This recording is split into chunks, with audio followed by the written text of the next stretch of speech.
শিক্ষক শিক্ষিকারা কি আগেকার দিনের মতো ছাত্রছাত্রীদের নিজ সন্তান জ্ঞানে ভালোবাসেন, তাদের নিজ সন্তান জ্ঞানে পাঠদান করিয়ে থাকেন? বর্তমান যুগে আমরা দেখছি যে শিক্ষা দুর্নীতির ক্ষেত্রে অনেক অযোগ্য শিক্ষকই কিন্তু শিক্ষা ব্যবস্থায় ঢুকে পড়েছে। আবার শিক্ষা ক্ষেত্রে কিছু নিয়ম কানুনের পরিবর্তনের ফলেও শিক্ষা ব্যবস্থায় কিন্তু আমূল পরিবর্তন এসেছে। আমরা কিন্তু আর আগেকার দিনের মতো এত কড়া শাসনও দেখতে পাই না, বা ছাত্রছাত্রীদের প্রতি যে শিক্ষক শিক্ষিকাদের ভালোবাসা একটু হলেও মলিন হয়েছে, মানে তাদের কেরিয়ার বা তারা কি করবে এটা নিয়ে এতটা চিন্তিত নয়, সেটাও কিন্তু আমরা দেখতে পাই। অনেকেই কিন্তু চাকরিটা করে থাকেন শুধুমাত্র পয়সা রোজগারের মাধ্যম হিসাবে, একটা কেরিয়ার তারা বেছে নিয়েছেন যে আমরা শিক্ষকতা করব। কিন্তু এদের মাঝে অনেক শিক্ষক শিক্ষিকারাই রয়েছেন যারা কিন্তু যথেষ্ট শ্রম দিয়ে নিজ সন্তান জ্ঞানে পাঠদান করিয়ে থাকেন। আপনারা জানেন হাইকোর্টের রায়ে প্রায় 26,000 শিক্ষকের চাকরি গেছে, কিন্তু এদের মধ্যে একটা বড় অংশ কিন্তু যোগ্য শিক্ষক রয়েছেন যারা কিন্তু ছাত্রছাত্রীদের সন্তান তুল্য ভেবেই কিন্তু শিক্ষাদান করতেন। তো এইরকমই একজন শিক্ষিকা যিনি হাইকোর্টের রায়ে চাকরি হারিয়েছেন, তার কষ্ট যন্ত্রণাটা কি আপনাদেরকে দেখাচ্ছি, চলুন ভিডিওটা দেখি, তারপর এ নিয়ে কথা বলছি। যেদিন শেষ দিন আপনি স্কুল থেকে বেরোচ্ছেন, মানে অস্বস্তি হয় না যে আপনার যারা স্টুডেন্ট তারা কি ভাবছে, তারাও হয়তো খবরগুলো দেখছে, তারা কি ভাবছে বা তারা কিছু বলছে কিনা, এই অস্বস্তিগুলো কাজ করেনি? দেখুন, আমার এখনো মনে পড়ছে যেদিন সামার ভ্যাকেশন পড়লো এবং আমি যেদিন লাস্ট শনিবার ছিল সেদিন স্কুল থেকে যেদিন ছুটির ঘন্টাটা বাজলো আর কি, ছেলেমেয়েরা হই হই করতে করতে আনন্দ করতে করতে বেরিয়ে যাচ্ছে।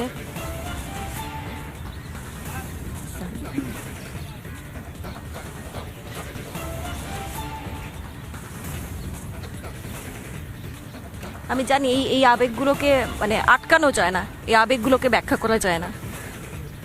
শান্ত। যারা আমরা শিক্ষকতা করি তারাই বুঝি যে স্কুলটা হচ্ছে আমাদের একটা দ্বিতীয় পরিবার। আমরা এটাও বুঝি যে এই যে আমরা, আপনি বললেন না পরিবারে কারা আছে, মা বাবা ভাই বোন সবার পরিবারে আছে, কিন্তু স্কুলটা আমাদের দ্বিতীয় পরিবার।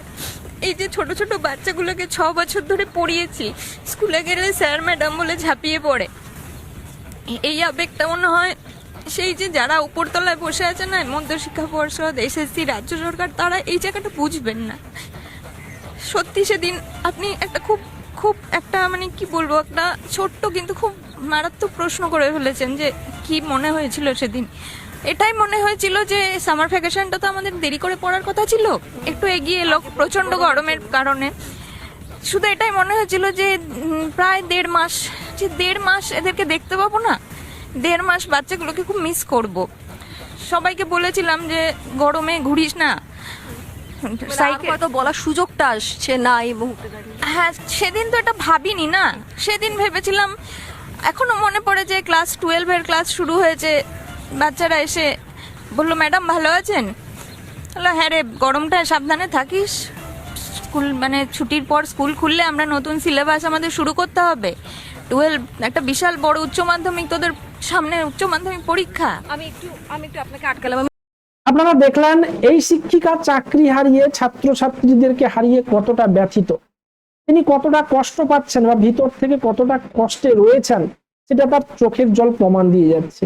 এই যন্ত্রণা যে অন্য কেউ বুঝবে না, তিনি সেটা তার কথার মধ্যেই ব্যক্ত করেছেন। তবে বলে রাখি, এই ধরনের অনুভূতি কিন্তু সবার ক্ষেত্রে আসে না। যারা যোগ্য শিক্ষক, যারা প্রকৃত ভালোবেসে ছাত্রছাত্রীদের পড়ান, যারা ছাত্রছাত্রীদের কেরিয়ার নিয়ে চিন্তিত থাকেন, তাদের ক্ষেত্রেই কিন্তু এই আবেগটা আসে, এই যন্ত্রণা, এই কষ্টগুলো আসে। এখানে তো ওই টিচার 6 বছর তিনি শিক্ষকতা করেছেন, তিনি যথেষ্ট ভালো শিক্ষিকা, তার কথাবার্তায় বোঝা যাচ্ছে। তার কারণ ভালো না হলে, ভিতর থেকে ভালো করে পাঠদান না করলে ছাত্রছাত্রীরা কিন্তু এভাবে ভালোবেসে তার কাছে আসবে না, বা ওই শিক্ষিকা কেন আসছে না, তিনি কোথায়, একদিন কেন স্কুলে এলেন না, এই খোঁজগুলো রাখে না। তো বন্ধুরা, আপনারা কি বলবেন এই শিক্ষিকা সম্পর্কে অবশ্যই কমেন্ট বক্সে কমেন্ট করুন। ভালো লাগলে লাইক শেয়ার করবেন, চ্যানেলে নতুন হলে চ্যানেলটাকে সাবস্ক্রাইব করতে ভুলবেন না। আর আপনি যদি ফেসবুক পেজে এই ভিডিও দেখে থাকেন তাহলে অবশ্যই পেজটিকে ফলো করে দিবেন। জয় হিন্দ।